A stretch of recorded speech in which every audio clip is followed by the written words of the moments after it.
Before we get started on that stuff though, I wanted to do a little bit of review on bow hold. And by now you should know how to hold your bow pretty well, meaning that you keep your fingers relaxed and the pinky curved and your thumb bent at all times. Don't ever let it go flat like that. It is good if your thumb is moving kind of like this. It's bending.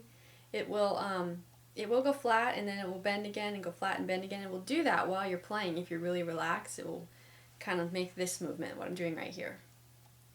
And you'll kind of, if your hand is really relaxed, you will have some movement in your thumb, especially when you get to the tip of the bow. Then your thumb will tend to flatten out to reach, and then it'll bend again as you're coming up on your up bows. So what I wanted to talk about is make sure that you're not letting your index finger go too far over the stick. This is a mistake that I made for quite a few years in my playing, and it tends to make your tone sound more forced, and it doesn't sound as good as if you keep the index finger up right here where it should be. Don't let the knuckle go over the stick. It just puts too much force into the sound and kind of strangles the sound, kind of. It makes it sound really forced and ugly at times even. Whereas because what happens is you're putting too much weight in this finger when you play, if you let it get too far over the stick, which is what I tended to do.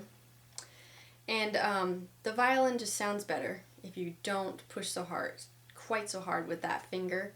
It'll ring better and it will sound a lot better. You want to think of the weight being more in your second finger, this finger here, so that the weight is more distributed evenly in your hand and not all on the first finger right here. This finger does have some of the weight, but not all of it. Try to think of it more as in your second finger. Also, what you need to make sure you do is that you make the circle with your thumb and the bow with the second finger. A lot of people make the mistake of making the circle with their thumb and index finger, like this. My index finger is right next to my thumb, and then the other fingers tend to be down farther on the bow like this. See if I can see how my thumb is making the circle with my index finger, and it should be my second finger. And then my hand looks something like this, which is what a lot of beginners make the mistake of doing. And then my pinky, you'll notice, is on the screw of the bow.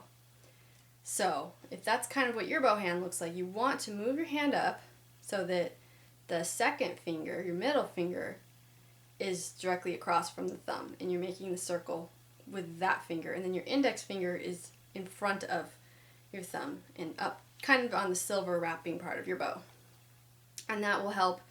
It'll give you a lot better balance in your bow hand, and you'll be able to draw out a bigger tone. A lot of people whose bow bounces a lot, the problem is they're making the circle with their index finger and their thumb, and the rest of their fingers are down here too far.